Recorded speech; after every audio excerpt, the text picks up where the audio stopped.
What about utility tokens? Yes, I'm a Bitcoin maximalist, and I did a video recently, somewhat tongue-in-cheek, talking to ChatGPT about why Bitcoin should be the only asset in a strategic reserve, and any other pre-mined shitcoin should not be in the same sentence as Bitcoin. Well, one guy in the comments said, well, why didn't you ask ChatGPT about utility tokens and other layer ones? So there's a million reasons why all other crypto assets are not Bitcoin, and I've done other videos on that. You should go watch them. But today, I'm not trying to make the case for why Bitcoin is better. Today, I'm going to point out a different flaw in the logic of investing in utility tokens and thinking greater adoption of that token will mean value accrual to you as the token holder. So the most generous contrast I can make between Bitcoin and any other crypto is that Bitcoin is sound money and all other tokens or cryptos are at best essentially akin to tech companies. So Bitcoin's the only one, no pre-mined, truly decentralized, etc. Again, I have other videos on that. But here's the thing. If you want to buy crypto tokens and spend all your time analyzing which one is the best and what the utility is and what the use cases are, that's totally fine. Be my guest. But just don't get confused. Buying Bitcoin is buying a new invention of digital gold, which has all the properties it needs to be a pristine store of value and which already is and will continue to eat up all the excess monetary premium in every other store of value asset in the world. Again, I'm not knocking anybody who buys stocks. And if you want to buy shitcoins, be my guest. But buying altcoins is akin to buying a tech company, not a sound money store value. And here comes the problem. I think most crypto bros trying to pick altcoins that think the upside potential is higher in crypto than buying regular stock, which sure, if it was 2017 and you could be super early to picking the right needle in the haystack of cryptos like Solana or whatever, then you'd make some money. But those days are over, not just because the haystack is now 36 million cryptos you're trying to pick the needle out of. Oh, and the vast majority of those are just pump and dump scams that are just waiting to rug you. But the biggest cope still today for the ETH bros or Solana bros or the XRP army or Cardano or whatever, they believe the greater adoption in their protocol will mean greater value accrued to the token that they're holding. And the fundamental problem with their logic is that that's not actually true. So there's this legendary paper from 2017 by John Pfeffer entitled An Institutional Investor's Take on Crypto Assets, where he basically predicts the next 7 years of why Bitcoin will keep winning and why even if other altcoins see greater adoption for their utility, that does not necessarily equate to value accrual for token holders. So he clearly identifies Bitcoin as the leading candidate for becoming a dominant non-sovereign store of value, non-sovereign in that context meaning non-nation state. But here's what he says about other tokens. Public blockchain technology is an incredibly powerful engine for creating significant user surplus, but that surplus will go to users, not to token holders or miners. Investing in utility tokens is in the end tantamount to investing to own a bit of the currency used to operate a big, commoditized, perfectly competitive SaaS business that itself earns no sustainable economic rent.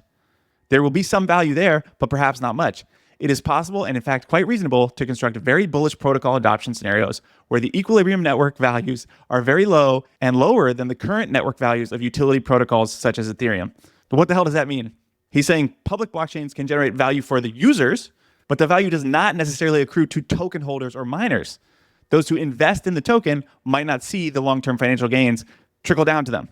He equates investing in utility tokens to investing in a commodity SaaS business. So Ether for ETH is the fuel for operating the blockchain operations. It's like investing in a commoditized, very highly competitive, very low margin SaaS business that doesn't generate a lot of sustainable economic rent or lasting profits. It limits the value of the token. So even if a blockchain protocol like Ethereum receives high adoption, he actually argues that widespread adoption may drive down the relative value of the token over time rather than increase it. And this actually may partially explain why Ethereum switched to proof of stake, because as the protocol becomes more widely adopted, lower transaction fees reduce the need for users to hold large amounts of the token. So if the fees drop, the demand for the token decreases. So switching to proof of stake creates this incentive to hold the token and hoard more of it. Because if it's only used as a medium of exchange for paying gas fees, then if users just quickly spend and convert the token rather than hold it, the market cap stays relatively low, because the protocol can be widely used without requiring users to invest natively in the token. So switching to proof of stake helps solve that problem because it creates an incentive to hold the token. Proof of stake would have been necessary because you had to create an artificial demand for people to hold the token rather than just using it to pay gas fees. Now, switching to proof of stake was effectively the death knell for Ethereum anyways, for other reasons, not the least of which it totally kills any argument that was ultrasound money because it's clearly not decentralized at all. But this argument applies even stronger to something like XRP, which if you make any Bitcoin content, you'll get some random XRP bot in the comments saying, oh, it's better for cross-border payments. I always think the cross-border payments. So again, the claim that XRP's value will rise if it becomes widely used for cross-border payments by banks and governments assumes that increased adoption automatically translates to higher token prices. But that's not necessarily true. So say even if XRP was a bridge currency for cross-border payments, which never gonna happen, but say banks and financial institutions are using it, they're just using it temporarily to facilitate transfers. They're not holding it as a long-term asset. So it's high velocity. They buy XRP, they use it for the transaction, they immediately sell it for the local currency on the other end. Higher velocity can actually lead to a lower market cap because nobody bothers holding the token in large quantities. So some of them actually think that XRP is going to replace SWIFT, which makes no sense anyways. But think about the SWIFT system. It moves trillions of dollars every day, but it doesn't make SWIFT's native technology super valuable in a way that investors could speculate on it. So for XRP's price to rise, people need to hold it as a store of value. And they're only holding it because they're speculating on greater future adoption. And even if the greater future adoption happens, banks don't need to hold large reserves of it. Banks can facilitate transactions in Mexican pesos or Indian rupees, but they don't hold large reserves in those. They just swap in and swap out.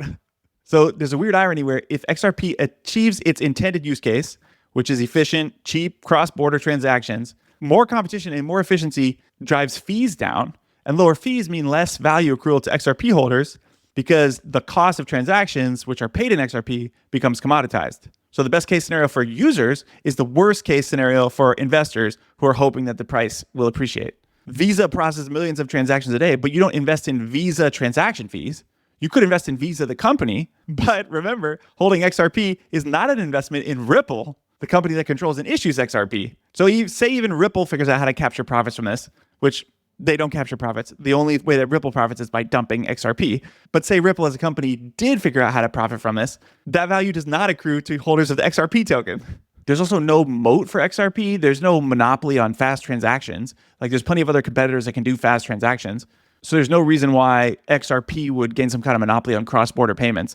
And for a token to have long-term value, it has to actually have scarcity. So supposedly there's only 100 billion XRP, which Ripple just put it up at the beginning and gave them all to themselves and still holds a ton of them now. And they can dump them on the market at any time, which is what they do when they need to raise money. But there's also no credible reason why they couldn't create more XRP. Say the banks and the institutions were like, oh, we're going to use this to replace SWIFT, but the supply can't be 100 billion. We need it to be 200 billion. You think Ripple would say, oh, no. Can't do that. What about our XRP holders who, again, the XRP holders are the people who Ripple dumps on when they need to raise money. They just use them as their own private exit liquidity pool. And again, even if adoption of the network grows and value accrues to Ripple, that value does not accrue to XRP holders. So Ripple clearly does not care about XRP holders. So bottom line, even if you believe in the future narrative about what XRP is going to be used for, that doesn't mean you as an XRP holder are going to get any of that value. I can already hear what the haters are going to say. Well, Bitcoin's not used for transactions now. And then if it is used more for transactions in the future, doesn't the same argument hold? But no, it doesn't. I know I said this video wasn't about telling you why Bitcoin is better, but Bitcoin, on the other hand, is actually scarce. The 21 million supply cap cannot be changed. It's naturally disinflationary as the rate of supply issuance drops over time. And as adoption increases, demand does increase. There's more long-term holders of the token. Even people who do want to transact in the token want to hold it first, not just swap in and out of it to make a transaction. And right now, transaction velocity is relatively low because its store value use case is dominating a large part of the narrative. But even when and if Bitcoin does become used more for transactions, it still benefits from being held as a store of value. It doesn't only have transactional utility, and it will still have holding demand. So yet again, just one more reason to keep studying Bitcoin. Don't waste time on altcoins. Don't be fooled by these banks are going to use XRP headlines. First of all, XRP army, it's like 90% bots and like 10% paid shills anyways. But not only do they believe these fairy tales of what's going to happen in the future, where it's going to replace SWIFT, which is never going to happen. But the problem is they don't even realize that if it were to do that, that doesn't even mean the value accrues to XRP holders. And you can see this problem with utility tokens playing out as ETH has continued its slow death relative to Bitcoin for years. I think ETH just got flipped by XRP, actually, by the way. So the flippening of ETH and BTC that they've been talking about for years, turns out the flippening was XRP to ETH. RIP to the ETH bag holders. That's a real kick in the teeth, getting flipped by a totally 100% pre-mined shitcoin. Again, if you want to understand more of the arguments for why Bitcoin is better than all these other things, go watch one of my other videos. But yet another lesson in why Bitcoin is different. Bitcoin stands alone.